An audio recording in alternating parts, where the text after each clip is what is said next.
In this video, I'll show you how to create a Kindle book cover that flies off the shelves. And by the end of this video, you know exactly which book cover design ideas can lead to a bestseller and which ones you want to avoid on the path to becoming a bestseller. I know how to do this because I've written over 100 bestsellers in the past 8 years. And I've resurrected more than a few books from the grave by redesigning their covers and helping independent authors just like you to find their audience. Stay to the end of today's video for my secret bonus tip. It's a killer. Number 1, reverse engineer your niche. The easiest way to build a book cover that works is to study and understand your niche. Each different genre has a different way of building a book cover. In romance, you either expect to see a couple looking happy, walking away in a historical environment, or you see a tough bad boy with only muscles and his face is never showing. That's important. If you make a little mistake with your cover, it can cost you everything. I've seen romance covers written for women where there's a sexy woman on the cover instead of a sexy man, and they can't figure out why their sales aren't working. Well, they've done it right. They've put the wrong gender on the cover. A little mistake like that can destroy you. In the same way, if you're writing a cozy mystery, well, on the cover, there should be a picture of the genre, whether it's a witch or a cat or an animal or perhaps a delicious baked good. That lets people know, oh, this is a cozy mystery. And also there should be a little blood or something to let them know that it's gonna be a murder, perhaps a knife in the cake. And it shows that that's gonna be the murder weapon. Now, if you're in more of the thriller or serial killer genre, then what people expect to see is a single image that represents the serial killer's main weapon or modus operandi. Those little things help people to know the genre of your book. If people look at the cover of your book and don't know the genre, it's a dead giveaway that you didn't look at the competition first. Number 2, less is more. One of the most common mistakes I see new authors make is trying to express everything they possibly can in a single book cover. When you try to put every single piece of information, when you have the good guy, the bad guy, the weapon, and a lot of the story, the book cover can become overfilled. And yes, there are examples of really busy book covers that work, but they're very, very rare. The majority of really successful books have simplistic covers, not complicated covers. It's important to remember that people all over the world are going to be seeing your cover, and they often only give you a second. If there's too much information, it takes them too long to figure it out, and they can't interpret what's happening. Look at movie posters to get some inspiration. You don't just have to look at other book covers. You can say, oh, what does a movie poster that's similar to my style do to send across their message? You'll see that most movie posters have a very simple image that represents their genre. Action movies look very different from dramas or romances. The cover knows whether it's a poster, whether it's a book, or whether it's a flyer, the imagery has to send a really clear message. And so we want to keep it simple. While it's tempting to represent 10 different ideas, just try to have one clear primary image. All of my best books, well, they just have one image. For example, my book Servant a Master has a simple image of a man flying in front of clouds. While it would have been tempting to have an image of him leaving a job behind or doing other things, just the fact that he's doing one thing is enough to give you the image. When you see someone flying and looking happy, it gives you a single concept idea, and it's not too busy. That you can follow that image, and it's gonna be very important as we go through the next tips. Number 3, black and white. What I find fascinating is when I watch classic movies with my family, and sometimes we watch tons of old movies together, is that they actually look amazing. The black and white of the 40s and 50s is actually stunning.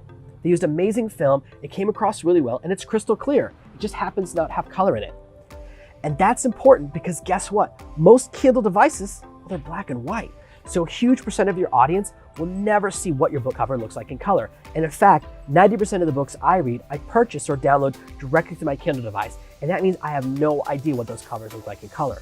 Now, unfortunately, that means certain designs that look beautiful when they're in color, you change them to black and white, you switch them to monochrome, and suddenly things get mashed together. So when you're designing your cover, what you want is a really big space between light and dark colors on the cover. If your title is dark, your background should be light. And if your title is light, the background needs to be dark. The further the distance between light and dark on your cover, the more that it will pop when it's in black and white.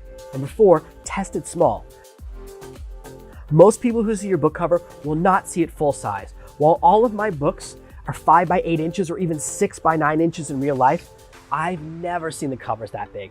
Even on your computer, it's rarely taking up that much real estate. Most people, the first time they encounter your cover, it's in a listing of all the different books that came up in a search result or in a category on Amazon's website or on their Kindle device. That means that your cover might not only be black and white, it might also be the size of a postage stamp. 1.5 by 1 inches might be all someone's seeing.